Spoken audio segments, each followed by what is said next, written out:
It's 4 o'clock on a Thursday, and you know what that means, don't you? It's time for another exciting episode of Taxi's Quarantini Happy Hour. The audience got bigger. Lots more applause today. Hello, everybody. How are you?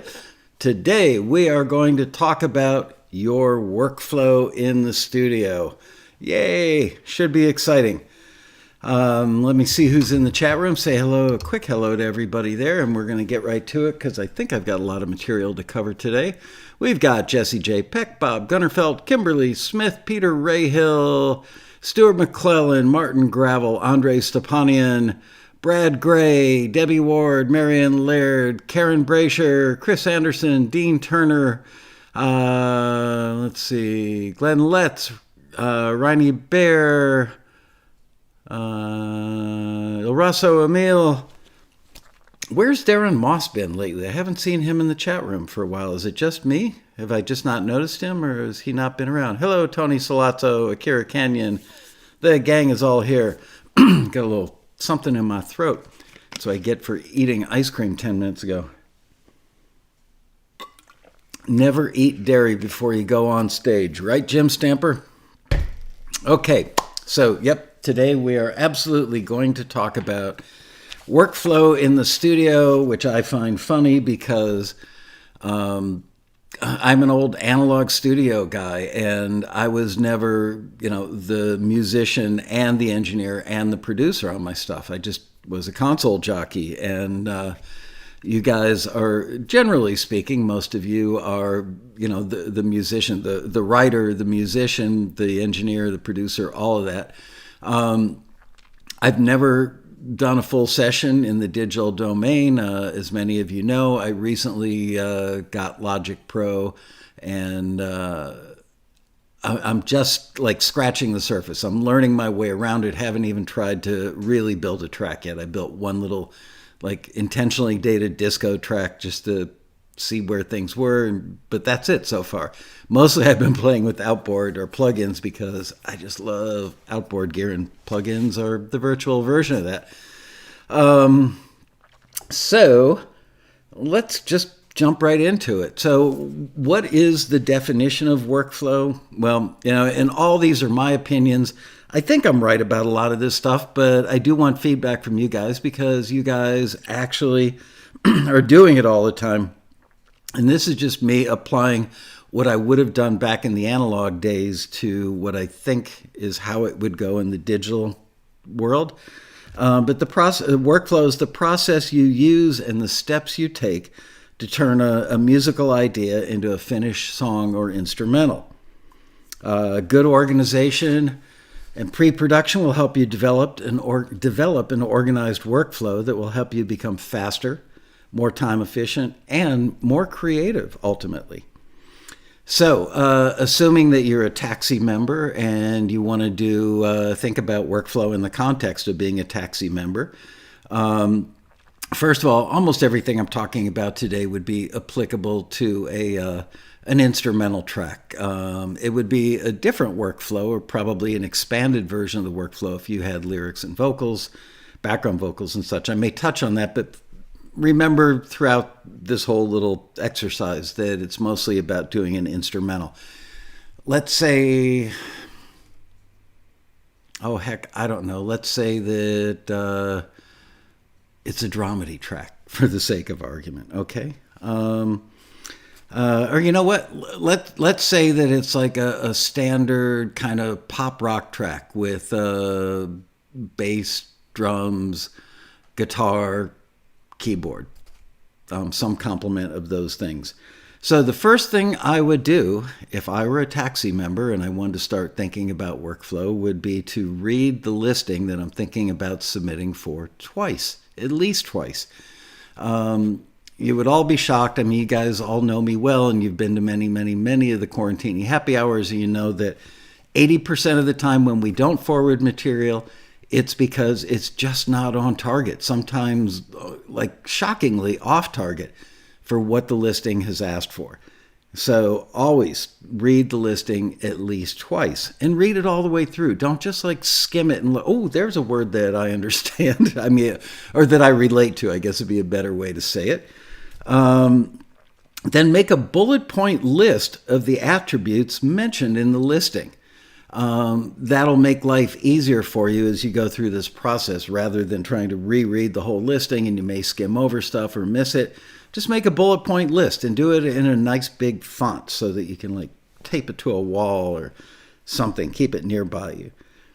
Then, and this is really important, listen to the references and add to your bullet points when you hear things that are common among the references. Things like the genre, obviously. Not a rock star burp, just a regular burp coming. I'm so classy. Genre, tempo.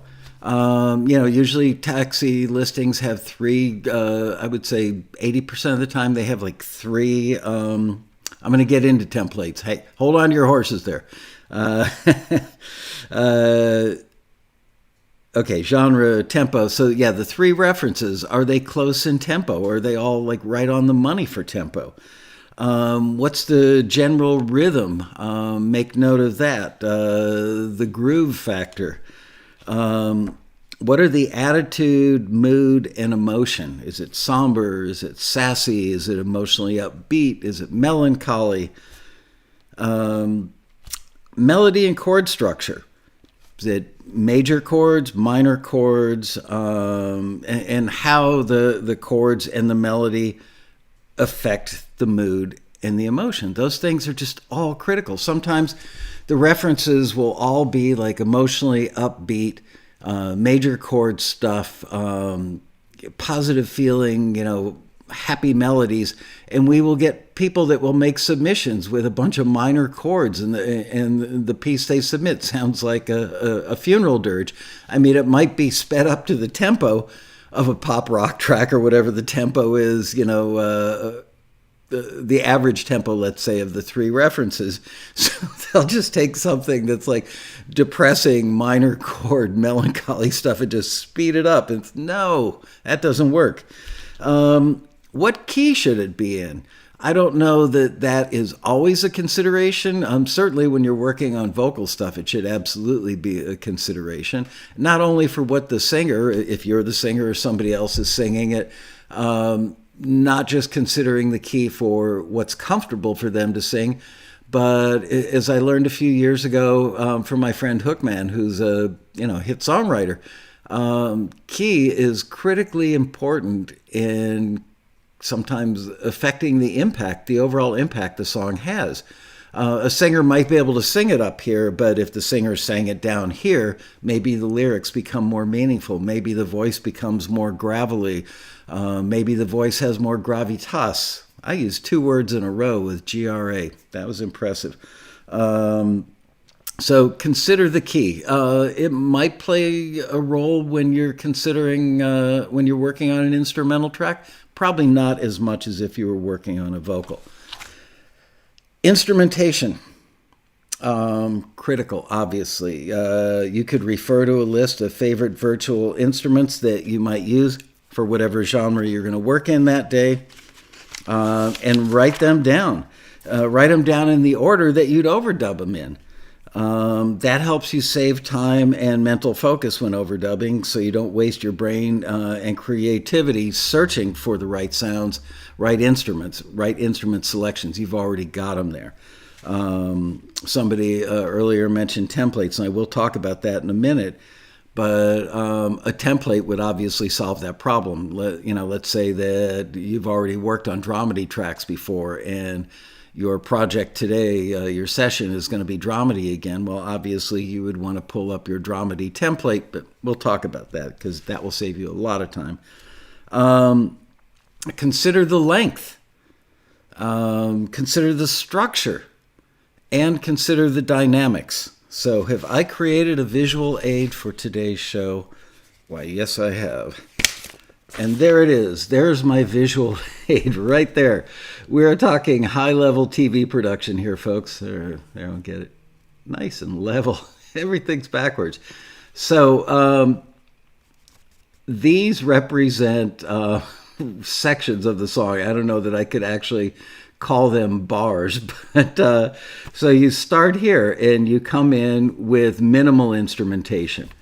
Then you move to more instrumentation to give it, because as we all know from many, many chats that we've had on many, many taxi TVs over a lot of years, instrumental cues generally are primarily in A sections. Sometimes we'll also have a B section. Rarely do they have a C section, but they could. No absolute hard, fast rules about that. But they can become somewhat monotonous because there are a lot of sections that are based on that A section. So what you want to do is add instrumentation every so many bars. It could be every 4 bars, every 8 bars, 12, 16, whatever the timing works out to be, in the length of the piece and the tempo. All those things will obviously play into that. So anyway, you've gone from minimal instrumentation that just basically sets it up and says, here's the motif, okay? And now we've added more instruments to the motif, and it moves along, and we add even more instruments. And then we drop it down. This might be your B section if you're going to have one, or it could be just taking it back down to the very basic A section. Then we build it back up again. We build it back up again, and now we're in the home stretch, so we're going to build it up even more. And then finally, boom, we end it with a big exclamation point, which is obviously the stinger ending. Okay, so there you go.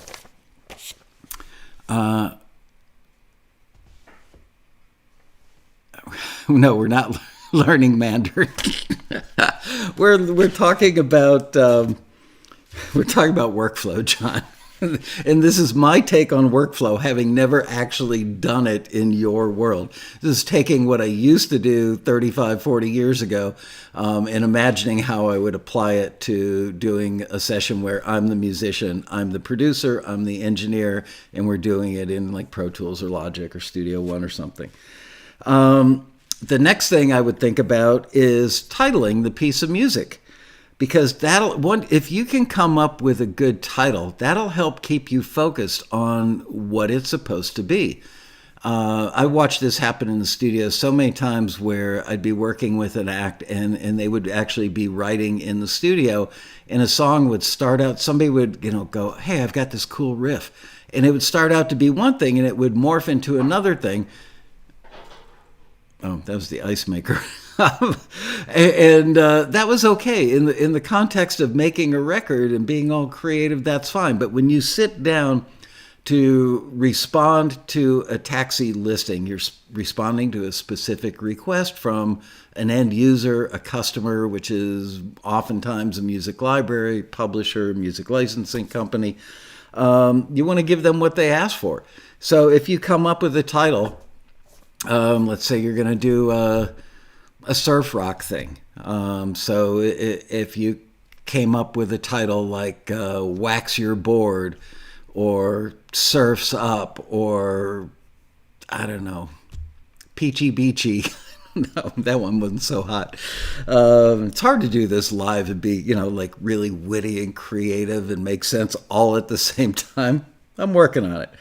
Anyway, keep your title or name it, give it a title that's really good, really appropriate for the type of music you're creating, and stick that on a piece of tape on, in the corner of your video monitor or, on the top of one of your speakers. Just keep it somewhere where it's there to remind you you're working on surf rock stuff today and you're working on a piece that should be called Surf's Up, okay? Try to develop a track naming structure, meaning, I'll tell you in a second, that you use over and over again. Consistency is a really valuable tool in the studio. So, especially now that you're working in the digital domain, and a lot of times you're going to be searching for stuff.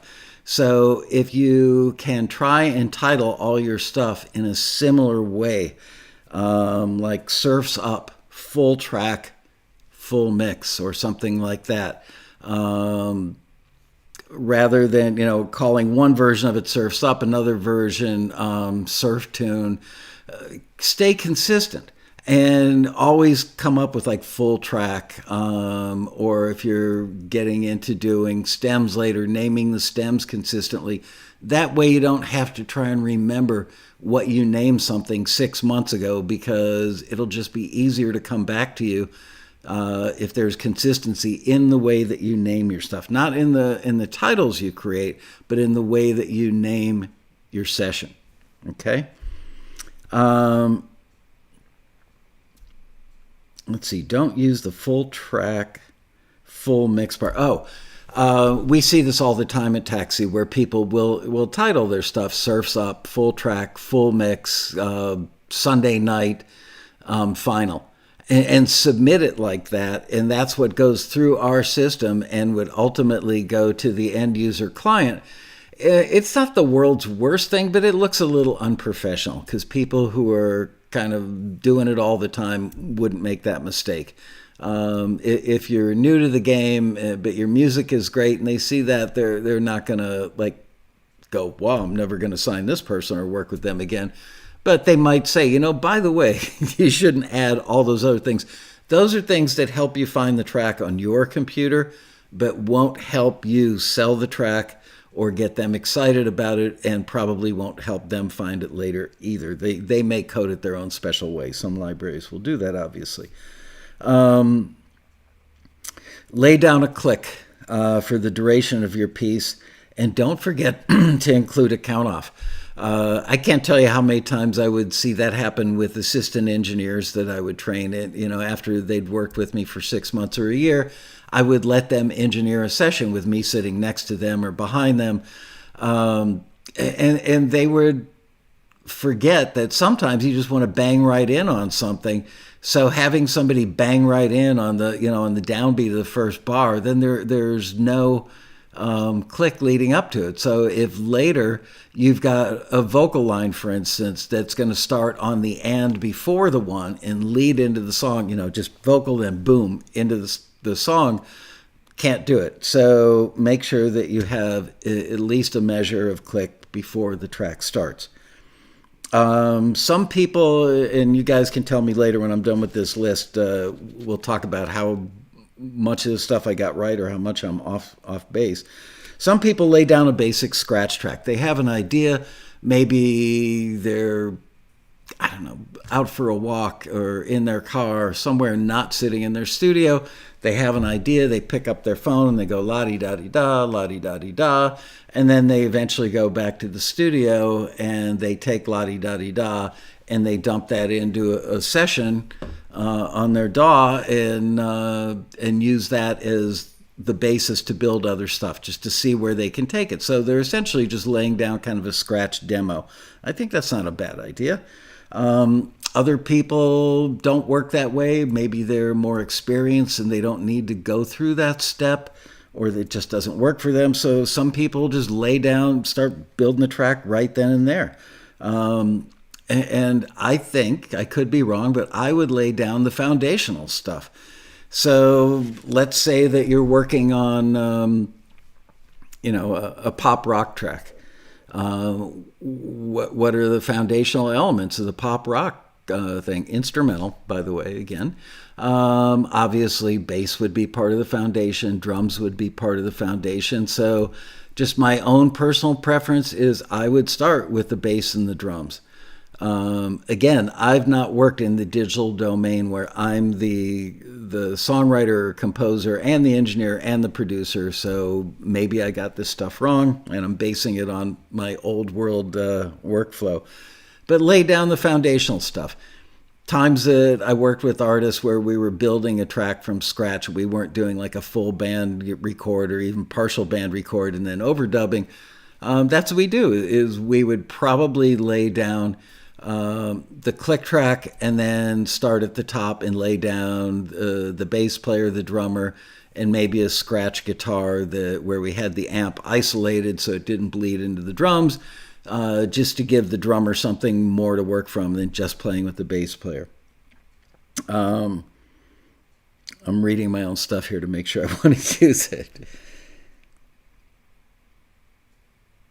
I would use, I would almost always put my instruments on the same track. Remember, I'm thinking in terms of a 24-track tape machine and probably like a console with like 48 faders, maybe 56.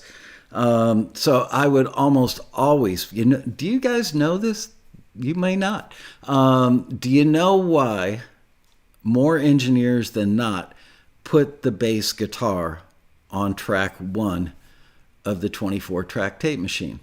I want to see if anybody gets this right before I move on any further.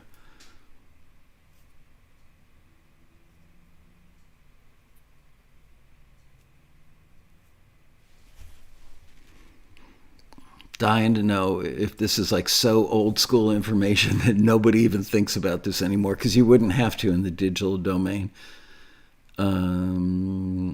Carrie has no clue. Brad Gray, frequency. Frequency has something to do with it. Greg LaSalle gets it right. Good job, Greg. Yeah, tracks 1 and 24, because of the way tape is tensioned as it goes across the playhead and the record head on a tape machine, the edges tend to lose oxide faster than the middle.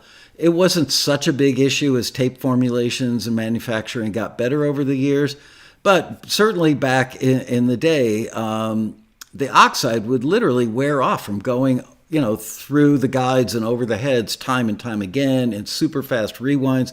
So you would put the bass guitar on track 1 so that it was on the top edge of the 2-inch tape, so that if any tape wear did happen and tape wear would cause a loss of high frequencies, didn't really matter on a bass guitar. So I would lay out my tracks like so, and I can't believe I still remember this after all these years, and it's been a lot. Track 1 would be my bass guitar. Track 2 would be my kick drum. Track 3 would be my snare drum. Track 4 would be my hi-hat. Tracks 5 and 6 would be my 3 tom-toms, and I would assign like my input from the high tom. I would assign that coming into track 5, so it appeared, and I would pan that to the left. I'm the kind of guy that likes to hear my drums from the drummer's perspective, not from the audience perspective. You might do it that way. So track 5 was drums left. Track 6 was drums right. I'd turn the pan pots full left and right. I would assign the high tom to track 5. That way it would go to the left. I would take the mid tom and assign that to tracks 5 and 6, so it would show up right down the middle, and then take the floor tom and assign that to track 6 only, so it would show up on the right, and you'd get boom, boom, boom. Got that? And then tracks 7 and 8 were my overheads. So, and again, they would correspond left and right. And I didn't have to do any weird assignments. I would just take the left overhead and assign it to track 7 on the tape machine, and the right overhead and assign it to track 8. Then I would go to guitars next, because they seem to be the next most important thing more often than not, but not entirely. So I would do like track 9 might be my first rhythm guitar. And generally speaking, that would be the one that I would pan to the left. Track 10 would be my other rhythm guitar. So let's say I had like 4/4 kind of open chord strums. I would pan to the left. And maybe I had chicken picking or some sort of little more rhythmic guitar thing going on. I would put that, where am I up to now? 10, track 11, and that would go to the right. So now I've got my 2 basic guitars. Then I would probably keep track 12 open, and maybe even track 13, and save those for any lead guitar parts. And then 14 and 15 would be my piano if I were working with an acoustic piano, which I often did. And then 16, 17, and 18 might be other keyboards or extraneous. It was kind of my catch-all area. And then somewhere around 19, typically my lead vocals tended to land on track 20. And that way I had 20, 21, and 20 would be the lead vocal, 21 background 1, 22 would be background 2. And then I would have 23 and 24 open for other stuff. So that was kind of my basic template, you know. Nowadays it's all digital, it's all in a memory, along with EQ, levels, plugins, the settings on the plugins. Boy, do you guys have it easy. Boy, oh boy, oh boy. You guys have it easy. Anyway, so that's how I did it.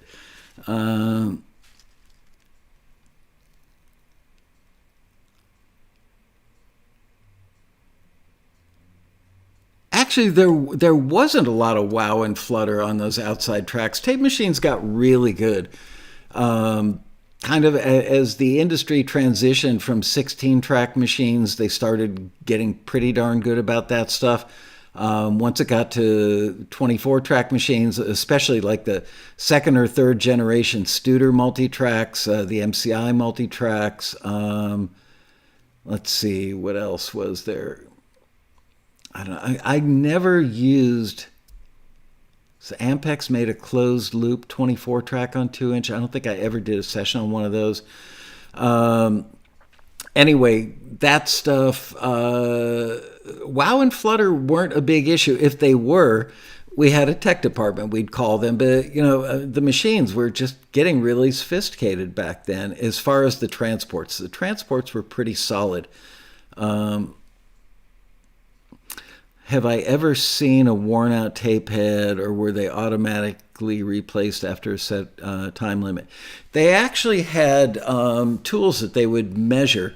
You would need to have a lot of hours on a tape head. I couldn't tell you how many hours that was. I have seen some that were worn. You could look at them like with a magnifying glass, and you could actually see. Because here, I can give you another visual aid. Let's see. Let's do this one in pink.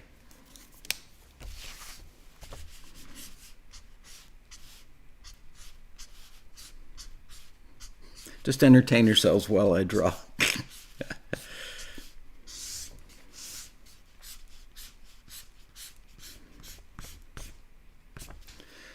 Okay, so imagine that is a 24-track head. Obviously, that's not 24 tracks. That might be like 13 or something. But each of those represents an instrument. And if the azimuth and the zenith on the tape path and the tape heads weren't adjusted correctly, you might actually get, if there was more tension, and let's say that the tape actually leaned in a little bit like that, near the top, then you would wear out this part of the head sooner than you would wear out that part of the head. So I can't remember now which one was azimuth and which one was zenith, but the other consideration was the tape going over the head perfectly parallel, or did the tape have a little bit of a cant to it? Because if it did, then you would get bleed. If you had previously recorded tracks, now the stuff that was on track 1 might actually be bleeding over to track 2 because the tape had a little bit of a cant to it. So all those things went into getting a session ready. When I would go to another city, take stuff that I recorded in Florida, let's say go to a studio in LA or New York to finish it, I would put tones on the first reel of the master tape. You would print a 1K tone, 1000 hertz, 100 hertz, 1000, and 10K. And you would also, so you would tweak the playback level of each of those things so that the meters all came up to 0. That way you knew that the frequencies that you heard coming back off the tape machine in Florida would sound the same coming off the tape machine, even if it was a different brand in another city and another studio. You would also have to adjust the azimuth and the zenith so that the tape tracked over the heads in a uniform way like it did in the original studio. And they would attract the record bias, which is basically it's a carrier frequency that helps take that electromagnetic force from the record head and print it to the magnetic particles on the tape. So you would adjust the bias up or down to determine how much of that juice was making it to the tape from the record head. Got it? Okay. There's today's lesson in the physics of recording tape machines, 24 tracks. All right, back to workflow. So that's why I laid out my tracks in the same places almost every time. If you go back and look at the track sheets from any of the sessions I did, unless there were mitigating circumstances, like sometimes if there was going to be a lot of stuff, I would have to consolidate the drums down. I might just have the kick on 2, the snare on 3, and then 4 and 5 might become drums left and drums right, where I would actually live mix the overheads and the tom-toms and the hi-hat down to a stereo pair that were panned far left and far right, because I didn't have enough tracks to get all the instruments that I wanted, because I only had 48 tracks, 24 tracks, if you can imagine that. I know that's like a concept that's probably difficult for many of you today. But yes, we actually had to think as far back as sometimes when I would go into pre-production sessions a month before we'd go into the studio with the band, and they'd be rehearsing songs and we'd be picking what went on the record, I would actually listen to the stuff and I would be taking notes to myself, literally writing down, we're going to need a lot of tracks on this one. Make sure to leave tracks for, let's say we're going to have a lot of percussion on a disco thing, and I would want stereo congas. I might want stereo timbales. There's 4 tracks right there. I might have a shaker on it. I might have a guiro on it. So I tried to avoid bouncing tracks and combining them. So I would think intelligently and plan out which tracks, how many I was going to eat up on my basic rhythm tracks, my template. So there you go. I created my own templates way back when, in the dark ages. All right, today's digital world, you can store every aspect of what you've done in a template, thereby saving a ton of time, both on the recording side and the mix side of your project. You can save a template, for a compressor, an equalizer, any of the outboard stuff or plugins you would use on the record side. That way, if you love the bass sound you got on another dramedy track last week or last year, you could just go pull up that template for that track and copy it and put it on your new track. You wouldn't have to sit there and reinvent the wheel. Same thing is true for the mix side. So yay, digital. You could use your own templates, which we just talked about creating, or as I'm starting to learn more about Logic and just digital recording in general, obviously there are templates you can buy from famous engineers that if you're doing a rock track and you want stuff to sound like, oh gosh, I can't remember the guy that did Nirvana, you can probably buy templates from him and just pop them in and there you go. Color coding. We didn't use color coding back in my day because you couldn't actually click a channel and turn it a color. Or we had channel strips. When I first started, we only had these aluminum channel strips. They were almost like a little rain gutter, if you will, kind of a flattened out rain gutter. And we had this 1-inch paper tape that you would rip off, 6 feet of that tape and slide it into that gutter. And then we would take one of my favorite things in the world, a Sharpie, and you would write, track 1 bass, track 2 kick, blah, blah, blah. And we would actually take those things. When we switched songs, we had to pull them out of the little gutter or the tape holder, and then we would put a piece of masking tape or studio tape on it and stick it to the back of a door or somewhere in a control room wall. My favorite place was, we had a little rack room that was adjacent to my control room in the Florida studio. And yeah, the back of the door of that thing, we had at any given time anywhere between 10 and 20 of those strips hanging up there. So you always had to be careful when you slammed the door too quickly that you didn't get strips of tape.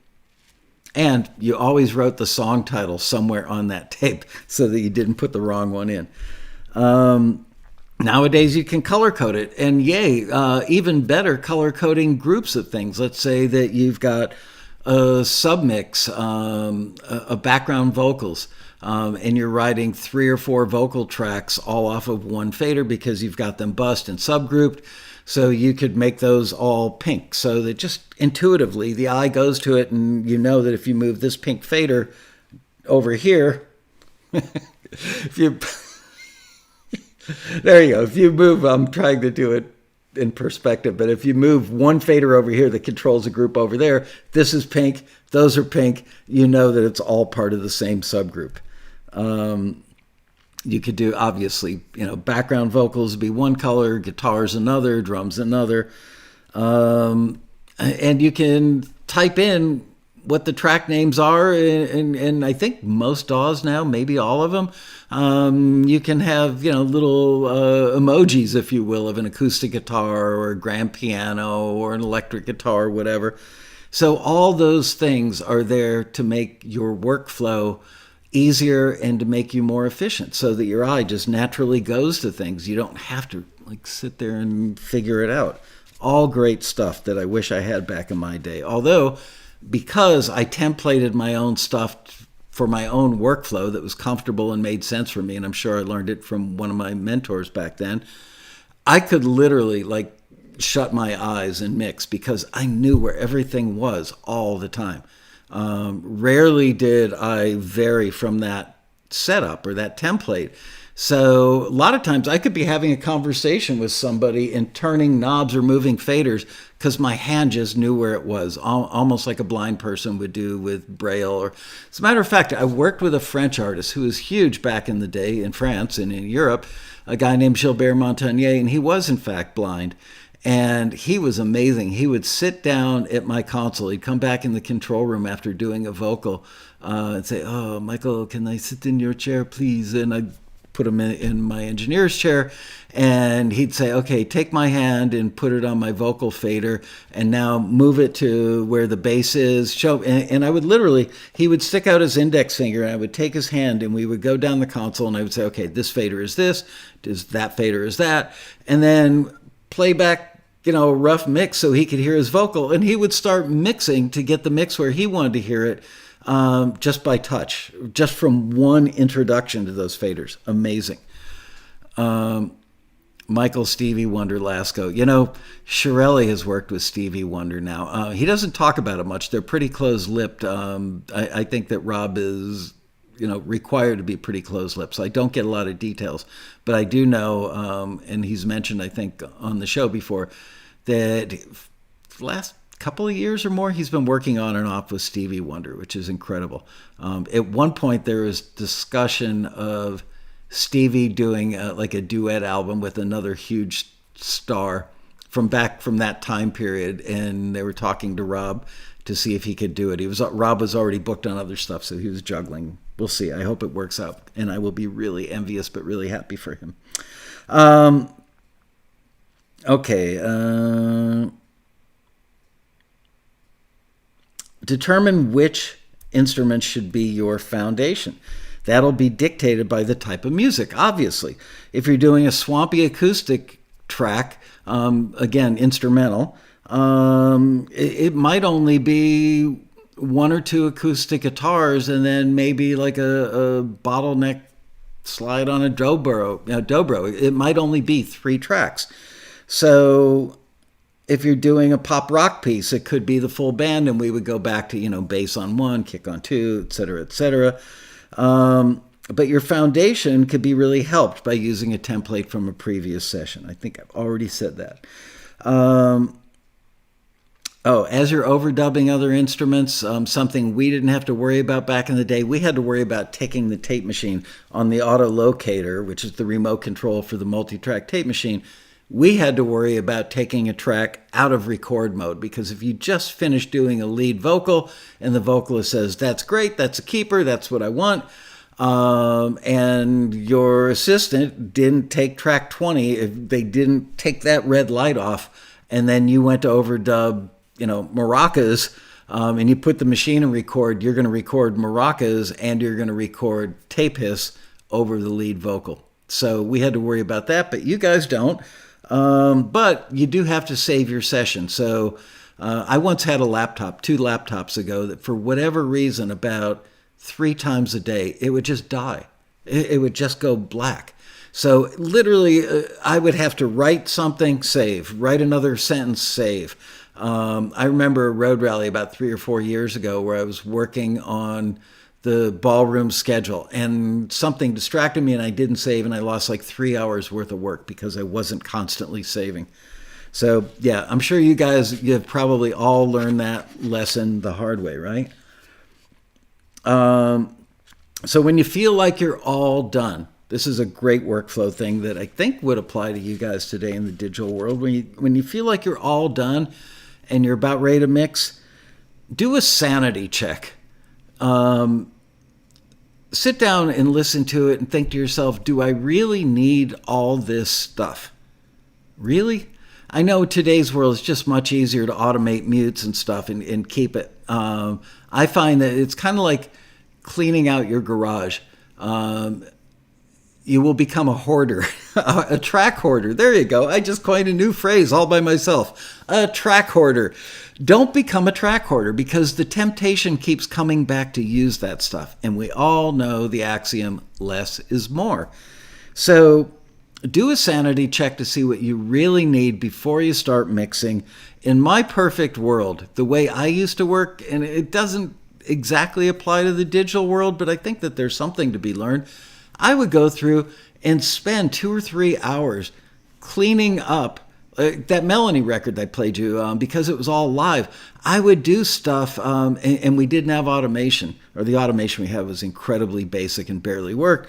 So I would go through, and if there was like a lead guitar, and let's say the guitar player brought up his volume 10 seconds before he played his first note, I would go back and actually erase right up until that first note got played. Because otherwise I would have to think about it, maybe there's a little quiet section and I can hear that 60 hertz hum, or fidgeting, with his hands on the strings or something.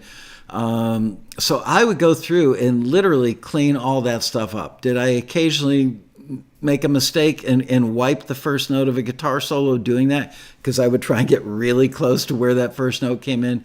Yes, I did. But you make that mistake 3 times in your life, so it's not a big deal. Okay, moving on. How we doing? Ooh, man, taking up a lot of time. During that sanity check and house cleaning session, consider any edits you may want to do, because you want to maintain this sense of forward momentum, especially in an instrumental cue. So as you're listening to it for those technical things and doing your house cleaning, also listen to it and go, does it really move forward well enough? Could I take this section out and make it better? Yeah, it might be 12 seconds shorter, but who cares? It moves better. So consider your any edits that you would do to all of your elements. You know what I mean? I'm not just talking about digital edits on single tracks. I'm talking about a structural edit on your multi-track to help you come up with a better developmental arc, which goes back to, there's our developmental arc. Man, I could publish a book now on developmental arc and just use that for the cover, couldn't I? Then also make sure to mute the click track up front. We actually do get stuff at Taxi where people will leave the click track, the count in click track. Duh. I mean, now you can automate the mute. Back in my day, we would just, kill the channel. We've heard stuff where the click track just pops in and out. It's like everything else gets really quiet, and all of a sudden, all you've got is like a piano playing a little piece in the middle, and you hear probably headphone bleed. I don't know. Anyway, get rid of the click. Going back to the foundation for a minute. It's always a good idea to ask yourself, what's the most important thing in this mix? So I would treat a pop rock track differently than I would do, like if I were doing Adele and it was just a piano vocal in a really sensitive lyric and her voice it's like heaven sent vocal delivery. I would probably start and treat the vocal as my foundation for that.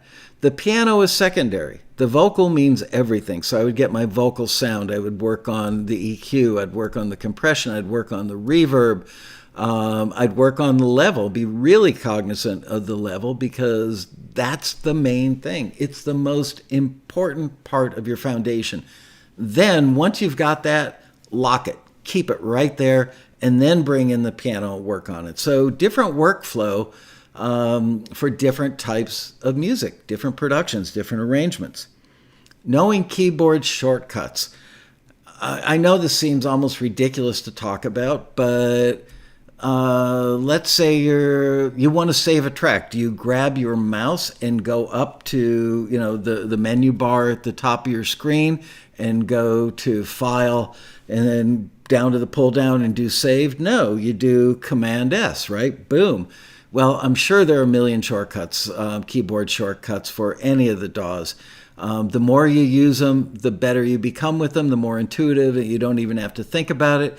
So my advice is learn the shortcuts and maybe take like one shortcut per day and force yourself to use it. Because if you get in the habit of doing stuff the long way around, your brain and your muscle memory will go back to that habit, and it'll be harder to unlearn that and use the shortcuts later. And if you think about it, if you're saving yourself 2 seconds, and so what's 2 seconds 100 times a day? That's 200 seconds. That's roughly 3 minutes, right? 3 minutes a day times 5 days a week, that's 15 minutes a week, times 52 weeks out of the year. Let's round it down. Let's say you take 2 weeks off for vacation. So it's 15 minutes times 50 weeks a year. That's 750 minutes, which is what, 12 hours roughly? I'm fudging a little on the math, but I'm in the ballpark. So that's 12 hours. What could you do with 12 hours a year just from learning those shortcuts? Learn how to use buses and sends for speed, efficiency, and less stress on your CPU. I may not be deep into the digital domain yet, but I understand CPU stress. It's my own term for it. But if you were to take, let's say you're applying reverb. Let's say you're going to do a 2-second plate reverb on background vocals, and you've got 3 tracks of background vocals. Why would you want to take, let's say you're using a plate. Why would you want to pop open the plate on track 21, 22, and 23? Now you're creating 3 times the amount of work your CPU has to do, where you could simply just use the sends on each of those tracks. And so you could have send 1, and I'm speaking in terms of a mono send right now. So send 1, let's say, is a mono send. So you could send that amount of reverb or that amount of signal to the reverb plugin from track 21, track 22, and track 23. And that way you don't have to set it up on all 3 separate tracks, cause yourself extra CPU usage. Let's see, what else?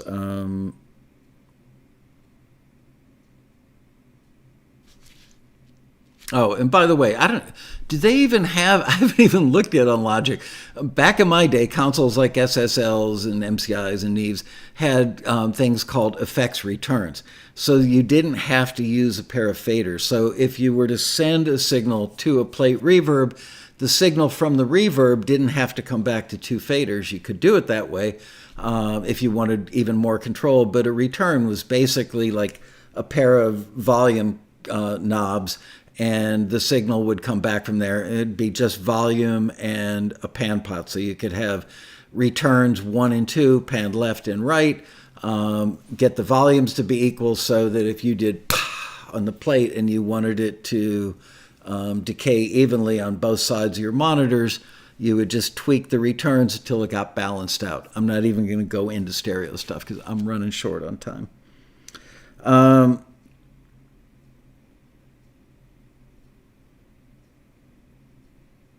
There's something else I had about there. Oh, buses. You could also bus this stuff. So you could hit a bus button and assign that effect to a bus. That's another way of not using the same plugin on each track. but sending multiple tracks to the same plugin, right? Now we're making progress. Balance and capturing the essence of the music you're mixing is more important than winning a Grammy Award for the most creative use of delays or other effects. So have your go-to plugins in mind and use presets from templates when applicable to save time. Don't get lost in the weeds. So again, I have not done an official session yet on Logic, but, several people have said to me, the presets that come with so many of the plugins sound so good these days.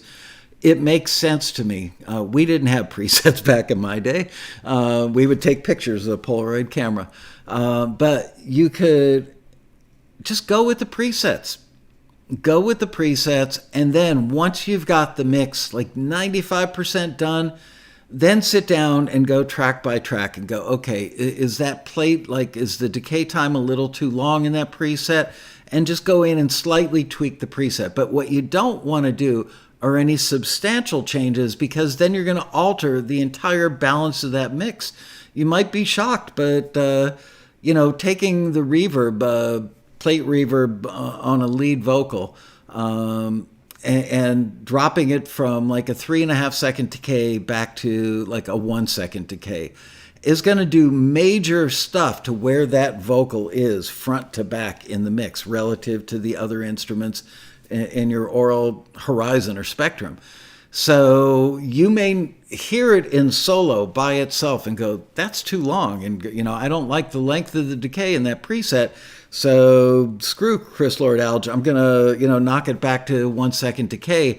And then when you bring everything back after you take that track out of solo, you're going to go, whoa, that track feels like it's right here in front of my nose now. Before I wanted it 2 feet in front of my nose.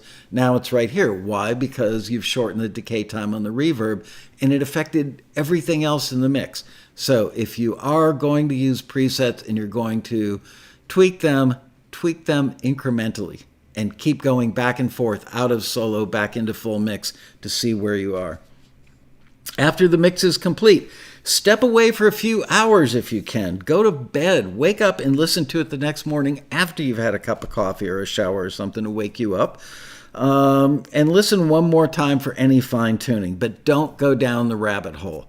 If you listen to it and go, wow, that's pretty good, and you make a couple of little minor tweaks, but unless you want to spend another day mixing, just, an instrumental cue doesn't have to be great. You're not making a record with Lady Gaga.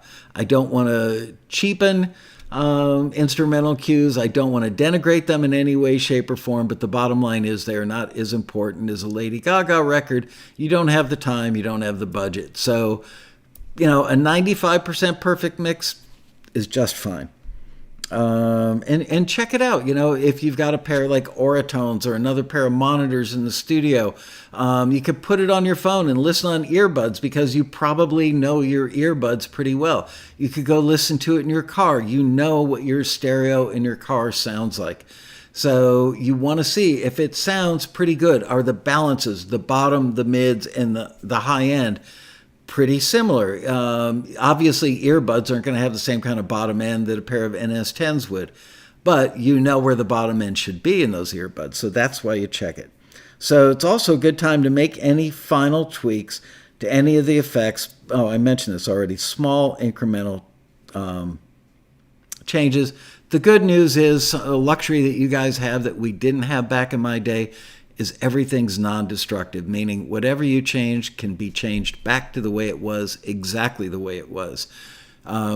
We would take Polaroids, we would write notes, we would sometimes have like black and white drawings of channel strips and mark those up, depending which studio you worked at. But even if you marked up like a send level, and then came back and tried to get it, it was never exactly the same. But in the digital world, I'm guessing that it's probably incredibly the same. I could be wrong about that. Then you want to play your track and A/B it against the refs. This is really important regarding making submissions to Taxi, is play it against the reference tracks and go, they seem to have their bottom end is about here and their drums are about there. So you want to listen. Does your thing sound about the same as theirs as far as the overall loudness, maybe the overall compression, the overall EQ, and the overall balance? It doesn't have to be exactly like it, but is it pretty darn close? If it is, yay, you're golden.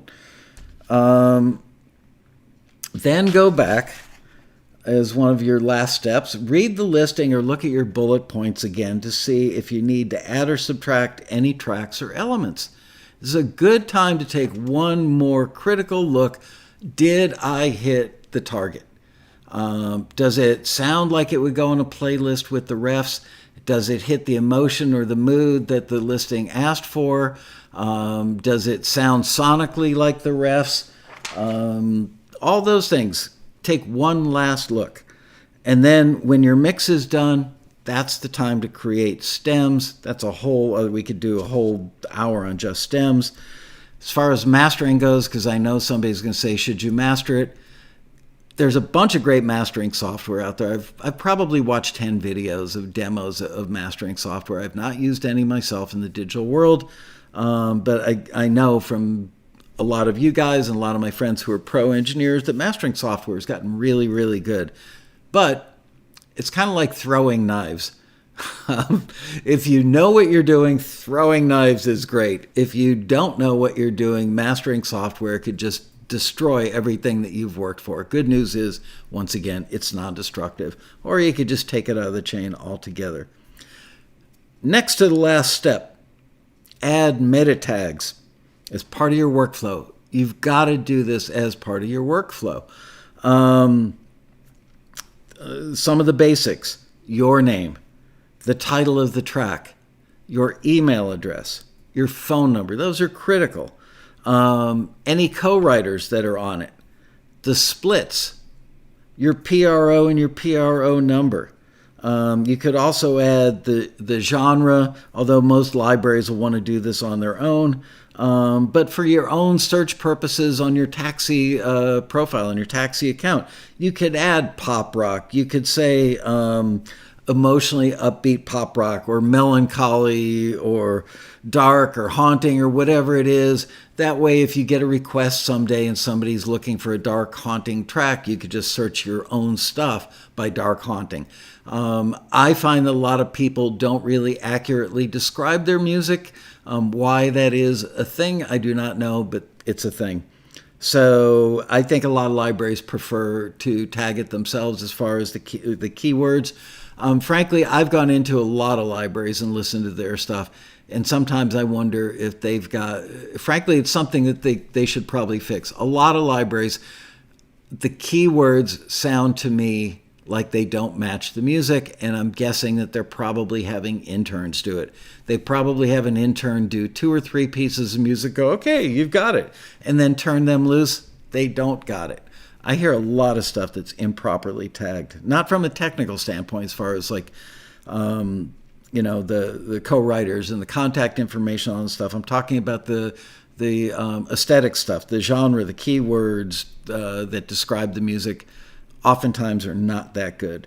And finally, I'm going to give a blatant plug for Composer Catalog, which was created years ago by Keith LeBrant, and it gets better every year.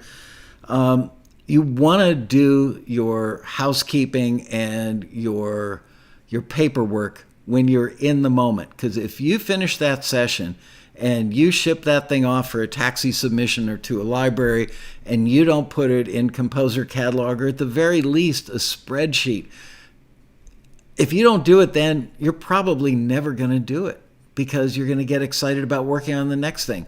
And someday you're going to need that information, so do it. It will make your life go faster, smoother, and better in the long run. I know it doesn't feel like it in that moment. So there you go. I can't believe it. I timed it out perfectly. That is exactly 59 minutes worth of information. Did I get it pretty right for those of you who are experienced in the digital world and actually pay attention to your workflow? Am I kind of on target there?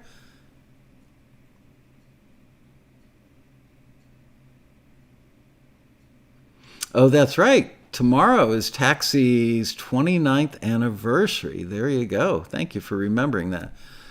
On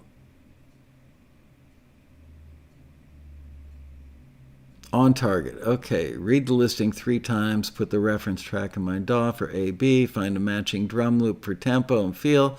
Make empty spaces for edit points to mark the minimum length. Choose instruments. There you go. As crisp as my well-pressed shirt. Why, thank you. All right, guys. Well, it was actually fun. It's the kind of thing where I never really thought about it. I just did it back in the day. But when I started thinking about doing a presentation today and starting to think, wow, does any of the stuff that I did back then apply to the digital world? I guess it does. I hope I got that right. Maybe next week on Tuesday we can revisit workflow, and if you guys have any questions, or actually, you know what? Pop your questions into the comments under the video, and we can use that as the basis for a little follow-up discussion on Tuesday's Quarantini next week. Don't forget, Monday we are going to do a show where you're in the A&R hot seat, and we're going to play forwards and returns from songs about home that we're doing a Taxi compilation that we're sending out to at least a couple dozen, probably more like 3 or 4 dozen different companies that we work with regularly, going, here's a bunch of great songs about home from our members. And so we're going to play some forwards and returns from that. You guys are really good at that, seem to enjoy it. I don't think give us a like if you haven't already.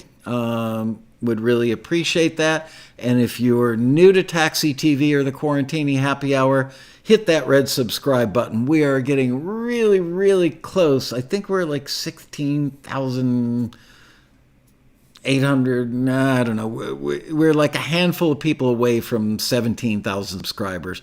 So if you're not a subscriber yet, go click that red button so we can go over that hump by Monday's show. I will see you guys Monday. Have a great weekend, everybody. Bye-bye.